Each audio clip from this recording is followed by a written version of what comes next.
माजी मुख्यमंत्री भाजपाचे खासदार अशोक चव्हाण यांचे भाऊजी माजी खासदार भास्करराव पाटील खतगावकर हे लवकरच चव्हाणांची साथ सोडून काँग्रेसमध्ये पक्षप्रवेश करणार आहेत. आज बिलोली तालुक्यातील शंकरनगर येथे झालेल्या कार्यकर्त्या बैठकीत खतगावकरांनी हा निर्णय जाहीर केला. येत्या 15 तारखेला खतगावकर हे काँग्रेसमध्ये अधिकृत पक्षप्रवेश करणार आहेत. त्यांच्यासोबत 2 माजी आमदार आणि खतगावकर यांच्या सूनबाई मिनल खतगावकर या देखील पक्षप्रवेश करण्याची शक्यता आहे.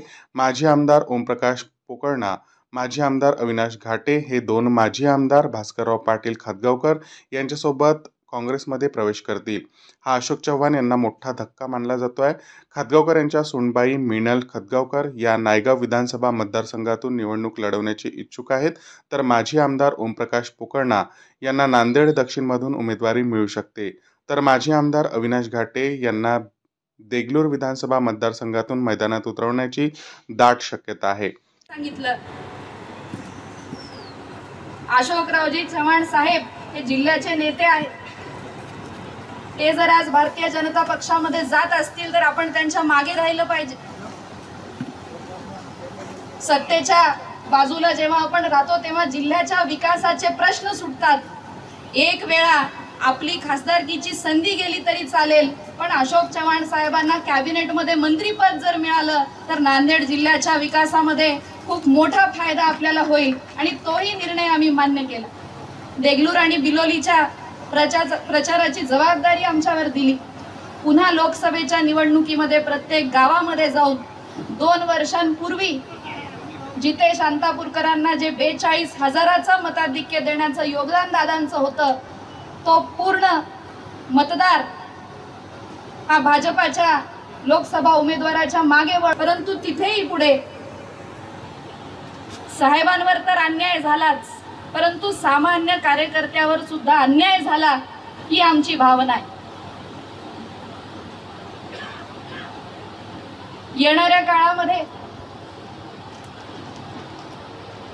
अनेक कार्यकर्त्यांनी दादांना विनंती केली की येणाऱ्या काळामध्ये आता आपण आपला निश्चय स्वतःच पक्का करावा लागेल आणि संधी जी विधानसभेची आपली एक वेळा हुकली, लोकसभेची एक वेळा हुकली, ती संधी आता आपणच आपल्याकडे खेचून आणावी लागेल. आणि म्हणून आपल्या सर्वांच्या विचार विनिमयाने आपण 27 जुलैला हे जाहीर केलं की अपक्ष निवडणूक नायगाव विधानसभेमधून आम्ही लढणार आणि ती कार्यकर्त्यांच्या बळावर लढणार. दुर्दैवाने विद्यमान खासदार वसंतरावजी चव्हाण साहेबांचं निधन झालं आणि पुन्हा नांदेड जिल्ह्याच्या राजकारणाचं चित्र बदललं. आज आम्हाला इथे प्रत्येक कार्यकर्त्यांनी जे मत व्यक्त केलं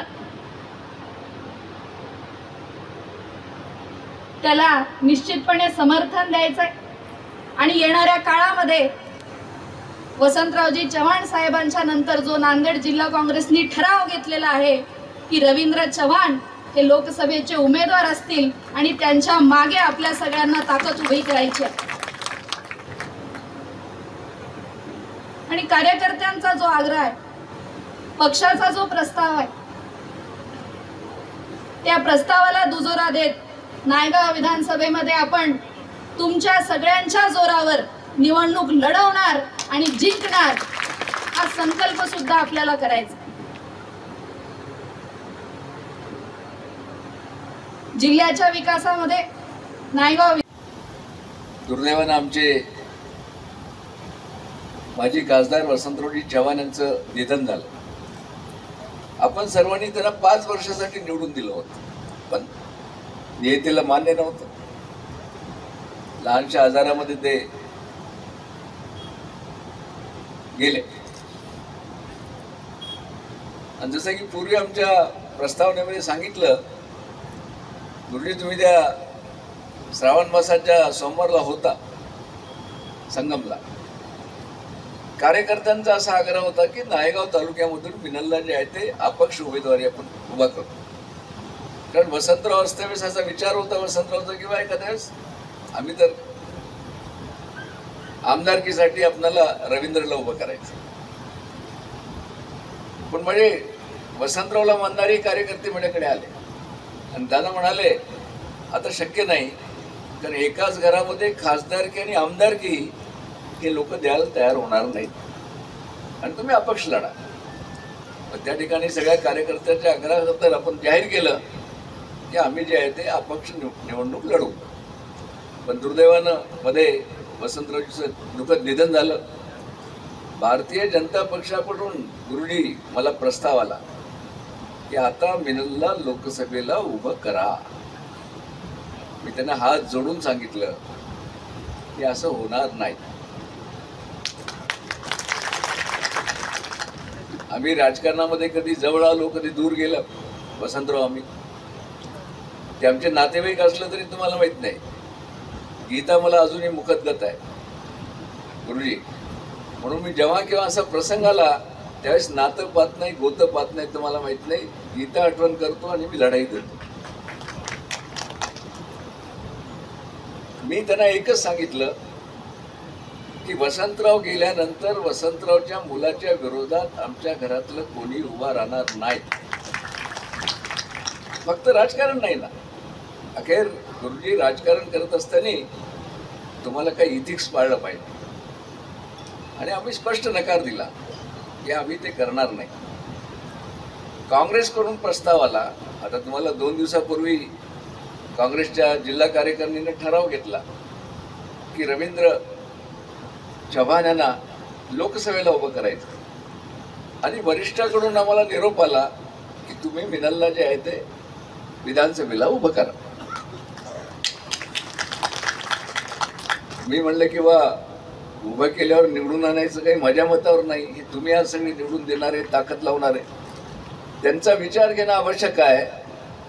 म्हणून आज ही आपली विचार विनिमयाची सभा ठेवली आणि आपण सर्वांनी एकमतानं डॉक्टर मिनलला विधानसभेसाठी नायगावमध्ये उभं करावं काँग्रेसमधून हा ठराव पारित केला.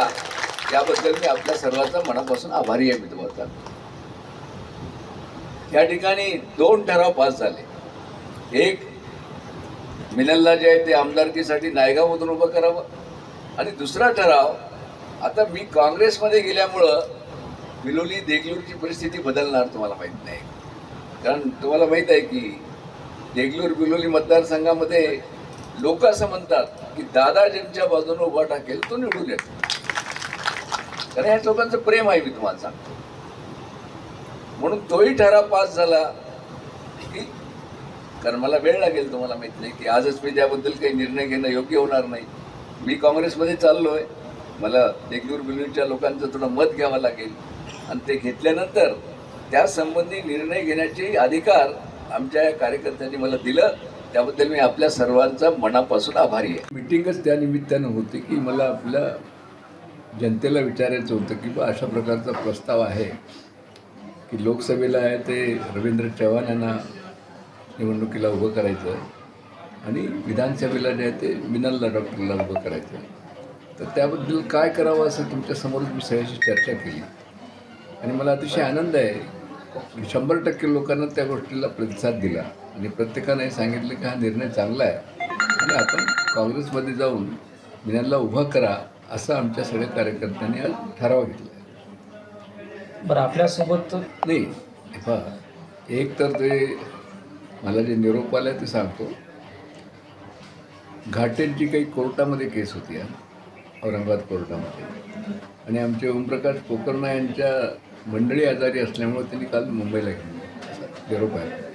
आता आपण काँग्रेसमध्ये ते तारीख ठरवून राहतात. आज आपल्या लोकांशी चर्चा झाली आता ठरलं त्यांचे काँग्रेसच्या वरिष्ठांचं मला निरोप येईल. तो दादा एक शेवटचा तुम्ही पाहिलं ना, आता हजारो कार्यकर्ते आज होते ना. आजची सभाच त्यासाठी होती ना.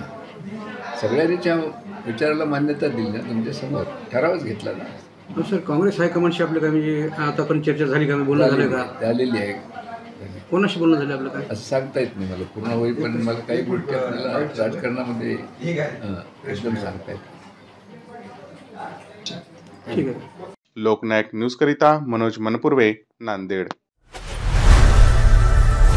लोकनायक न्यूज.